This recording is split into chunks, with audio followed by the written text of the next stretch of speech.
La la la la, amen, amen, amen. La la la la la la la, ya la la, amen, amen, amen. Ya la la, ya la la, ya la la, amen, amen, amen. Ya la la, ya la la. Amen, amen. Good Ruach, good energy here today, right? The Ruach rally is coming. If you don't know what that is, don't be scared when you see it. Stick around. It's pretty powerful. But before that, just some words of Torah. Never easy to craft a sermon that's either 30 minutes or 5 minutes. We have to be kind of ready at 11:45 for all the kids to come in. But note to the door women, I may be late. Anybody's welcome to come in and out anytime. So before I talk about Torah portion Noah, let me just share with you something that's truly disturbing, right? And it never dawned on me. And it revolves around my booby. And booby and disturbing usually never go in the same sentence, right? We all have boobies and grandmas, and disturbing isn't a description, certainly not for my booby. She's the most beautiful holy soul on planet Earth. Thank God she's alive and well. One of those images is her singing nursery rhymes, right, to my children. 4 children, my most recent, Aviv, she came in for the bris, and she was holding him. And as she was chanting this nursery rhyme, I was caught off guard. I don't know, maybe for the first time in my life, I listened to what Booby was singing my kid, right?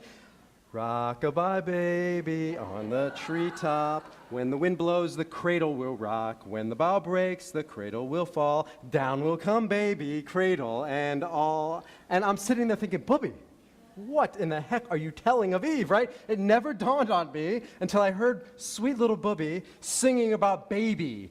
Going out into a rough world, kid, right? You're going out there, and the wind's going to rock you. The winds of life from time to time, they're going to rock you so hard that your bow, your bed, your home, your structure, it's going to fall. It's going to fall down, kid. It's going to fall hard, and you're going with it, little Aviv.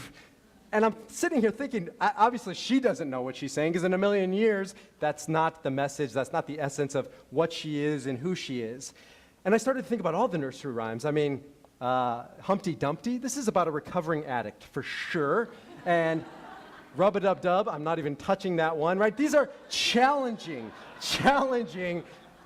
things. I don't think we realize what they even mean. Most of them are actually subversive political poems buried into nursery rhymes that we tell our kids. Many of them have very challenging messages. And I started to think about, what's Booby going to do next, right? Read my kid the story of Noah? Because Noah is no less challenging than Rock-a-bye Baby. If you read Noah, and you get past, I was going to sing for you, I'll spare you, the unicorn song, right, where God charges Noah to save the animals 2 by 2, and if you want to hear it, you'll cantor Alana or Marcy. They'll sing it beautifully for you. It's a whitewashed version of a rated R story. It's like watching on primetime television a rated R movie, right? It's dubbed. It's glossed over, and I'm glad. I don't want my kids to hear the real stories of the Torah, not yet, because they're scary stories. Last week, what did we have? Adam and Eve, and infidelity and struggle, power, sinning. We had them then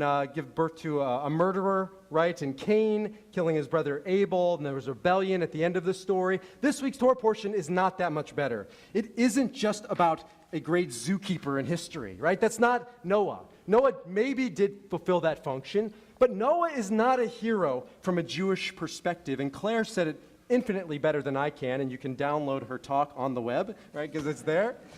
She said it so beautifully, and I'm just going to add to what she said. I'm not giving you anything new. But this was a man who was passed over the job to be the founder of Judaism and then Christianity and Islam. He's not a Jew. He's not Abraham. He's not Sarah. They become the Jews in the first Jews in the next Torah portion. This is a man who's passed over for the job. The question is why? There's many reasons, and I've shared with you many, right? And Claire shared with them as well. This is a man who doesn't stand up for others in need. Next week's Torah portion, or a couple of parshas from now, Abraham's going to do the exact opposite. He's going to fight tooth and nail. It's a lost fight, but nonetheless, right, a Jew, a human being, is supposed to fight the good fight, even if you lose. Noah doesn't do that. In the process, Noah is silent. Have you ever noticed we don't know Mrs. Noah's name because she's never mentioned other than by God? He doesn't speak to his wife. He doesn't speak to his kids. What's the only thing he says to his kids after they dock? right? He curses them. And he gets drunk. He plants a vineyard, and he gets drunk, and he curses his kids. That's about it for Noah. This is not a holy man, maybe Bedorotav in his generation, but as Claire said, he doesn't stand on his own in a righteous generation. This man would have sunk faster than the ship. Right? This is a man who needs to learn a lot, and had an opportunity, by the way. The Midrash, the mystical rabbinic commentary that weaves kind of a narrative, weaves a fanciful picture of what happens behind the scenes. Is it true? Not with a capital T, but it's true in the sense of it brings to life some of our characters. The Midrash asks the question, what the heck were they doing on the boat the whole time? It's a good question. Nothing is said about it in our Torah. What were Noah and Mrs. Noah and family doing? I imagine they were zookeeping, right? The Midrash says, in fact, it was a full-time job. They needed more people to tend to all these animals, to keep the lion from eating the lamb, to give each and every one of them what they needed at the exact same time. Right? There are so many things that aren't recorded in the Torah, not the least of which is what was going on in Noah's mind, in his heart. Was he opening up? Was he grateful that he was saved? Was he considering the possibility of reinventing himself as more of a family man, as more of a community man, as more of a leader the next time the boat docks on dry land? Was he going to be different, or was he going to be more of the same? The Midrash says that he was battered and bruised and bloody, having had to deal with all of the animals and working all day, every day. And the Midrash says that he comes out the other side, because we know this, it's recorded in the Torah, no different than he went in. And that's why he's a failure, because he goes into this ark and he doesn't change himself, right? The Jewish mantra, the Jewish thesis is this: there will always be storms in life. There will always be downpours and floods, if not in the external world, then in our lives. Darkness is the natural default position of the universe. It's how the world was created. Darkness is scary. Darkness can be terrifying, but darkness also offers us a possibility, the place from which we can be born. All life begins in darkness, right?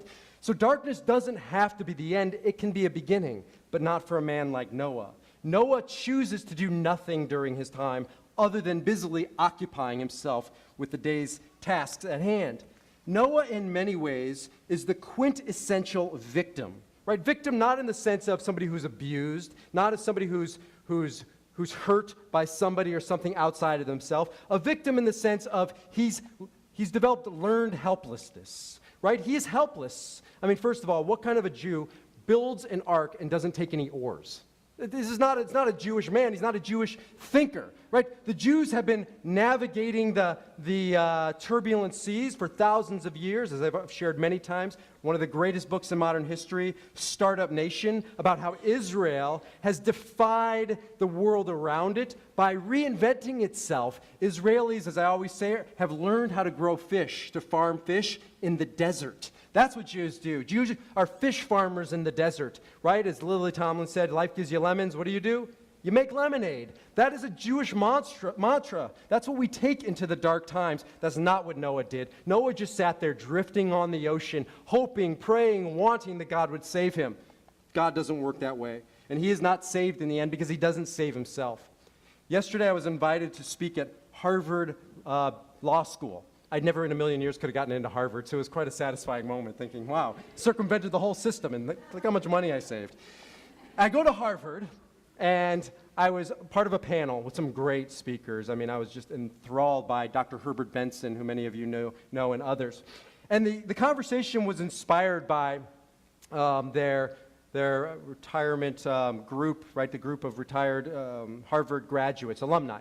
And a couple years ago or a year ago, a couple of their colleagues took their own life, and it was a very sad period, obviously, in this community's life. So they responded to that darkness by creating a venue, a forum, to talk about these issues and process. And they invited me in because of my personal history as well as my professional kind of focus, guiding people through life's darkness. And it dawned on me, my thesis is true. My thesis in life is this: success is not about how big your ark is, or how beautiful it is, or how ornate it is, or how prestigious it is, or how powerful it is. That's not success in life, right? Success is not defined by where you go to college or where you go to law school. Those things can be nice and important, but that's not success. What is success?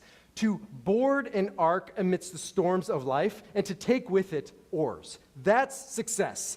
Not just to take with you oars, but to have earned the oars, to have created the oars. That's what we're here to do. We're supposed to board an ark because all of us are going to need an ark at some point in time. We're supposed to sail it through the stormy waters, and we take the oars of communication, the oars of community, the oars of commitment and fidelity and loyalty and courage and resolve, and those oars don't just show up. Bobby could not have handed those oars to my children. My children have to earn those oars, to develop those oars, to create those oars on their own. And that's what we all have to do. Each and every one of us is in the bow, in the treetops, and each and every one of us eventually will experience the fall, and down, down, down comes baby and all, right? That's going to be the way it is. The nursery rhyme is a good start, but it needs to end with Bubby and Zadie and Abba and Ima and mom and dad telling the child, and yes, there's going to be turbulence, and yes, your bow is going to break, and yes, you're going to fall, and yes, you're going to be on an ark in the middle of the ocean surviving, but surviving isn't enough. But you don't have to just survive. You don't have to just get by. You can live, you can thrive if you learn how to take your oars with you, if you learn how to develop the oars, if you learn those strategies and that character and those skills and that quality of life that all great men and women from the beginning of time until today have learned and earned. And let me end with this, because there is no better example than the poem Invictus, my favorite poem, one of my favorite poems, Invictus, written by William Ernest Henley, right? And then became the catalyst for Nelson Mandela's experience, having navigated through his own personal stormy waters in hell. He writes the following. William Ernest Henley wrote the following. Out of the night that covers me black as the pit from pole to pole, I thank whatever gods may be for my unconquerable soul. In the fell clutch of circumstance, I have not winced or cried aloud. Under the bludgeonings of chance, my head is bloody but unbowed. Beyond this place of wrath and tears looms but the horror of the shade. And yet the menace of the years finds me and shall find me unafraid. It matters not how straight the gate, how charged with punishments the scroll. I am the master of my fate. I am the captain of my soul. Noah failed, not for any other reason other than he didn't see himself as the master of his fate, the captain of his soul. Abraham succeeded, and we are children of not Noah, but Abraham. We're children of Abraham because he taught us, as Sarah taught us, as my Bubby and my Zadie and some of your grandparents taught you, and we should teach our children that we are not adrift alone on the waters, the stormy waters of life. We are maybe adrift, but we have oars, and we can create oars, and we can navigate through them. We can become the masters of our fate. We can become the captains of our soul, and that's my prayer for each and every one of us, that we learn how to show up to our ark, bringing our oars or creating oars and doing whatever it takes, right, to sail through those stormy seas of life. One of the ways we do that at Shirat Hayam is the Ruach Rally. It's a way to cultivate spirit, to cultivate energy, to cultivate confidence, to face the waters of life as we respond, and we always respond. One word, amen. Actually, Adon Olam. Or Adon Olam. Page 187. Adon Olam. Asher malach b'terem kol yitzir nivra